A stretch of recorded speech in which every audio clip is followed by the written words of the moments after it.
Welcome to our channel. Please like and subscribe. How does a modern country collapse into dictatorship in less than a decade? Not slowly, not over generations, but rapidly, almost suddenly. Germany in the early 1920s was not some distant, isolated place. It was educated, industrial, advanced, and yet, within a few years, it became one of the most dangerous regimes in human history. So the real question is, how did it happen so fast? Because the answer is not just about history. It's about how systems break, how people react, and how power can rise quietly before anyone realizes what's happening. Let's begin. To understand the rise, you have to start with defeat. In 1918, Germany lost World War I, and the consequences were devastating. The Treaty of Versailles imposed harsh penalties, massive financial reparations, loss of territory, severe military restrictions, but the biggest impact was psychological. Many Germans felt humiliated, betrayed, angry, not just at other countries, but at their own leaders. And when a population feels humiliated, it becomes vulnerable to radical change. Then came the economy. In the early 1920s, Germany experienced hyperinflation. Money became almost worthless. People carried stacks of cash just to buy bread. Savings disappeared. Stability vanished. Then, just as things began to recover, the Great Depression hit in 1929. Unemployment exploded. Businesses collapsed. Millions struggled to survive.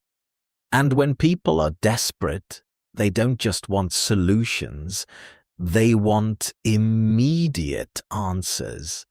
At the same time, Germany's government was weak. The Weimar Republic was democratic, but unstable. Frequent elections, constant political conflict, little trust. Many people saw it as ineffective, unable to solve real problems. And when people lose faith in democracy, they become open to alternatives. This is where something important happens.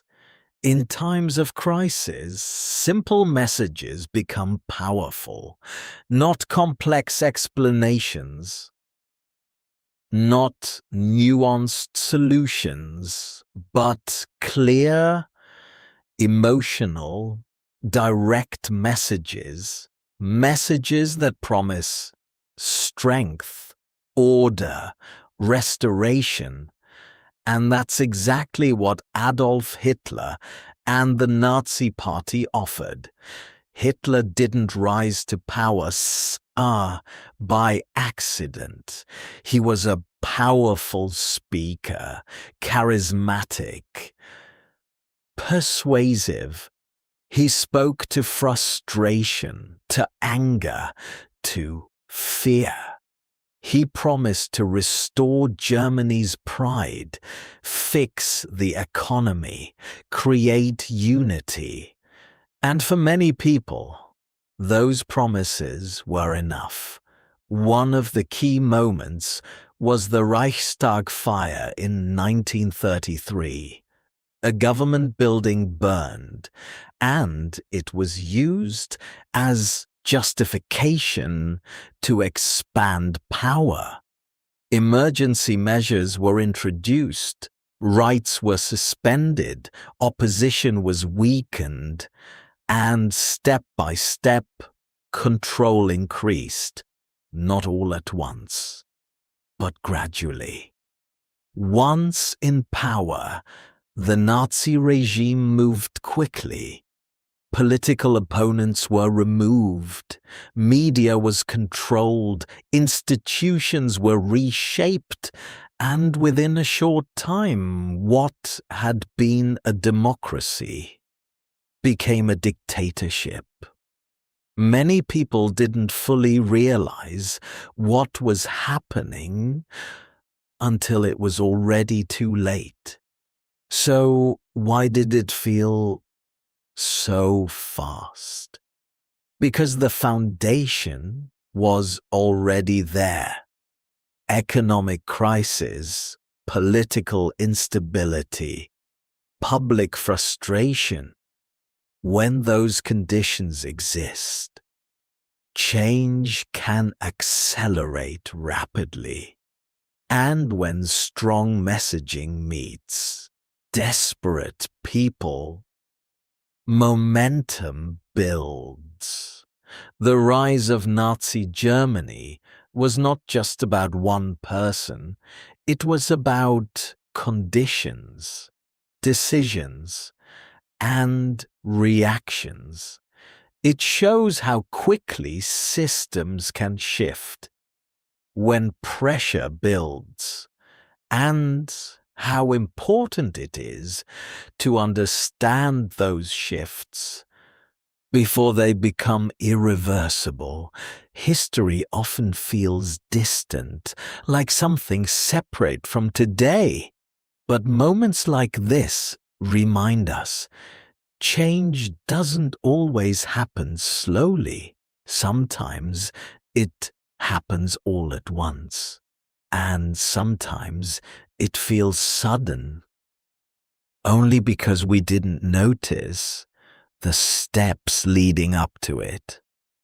So the real question is, what patterns should we be paying attention to right now? That was excellent. Please like and subscribe for daily lessons. See you next time.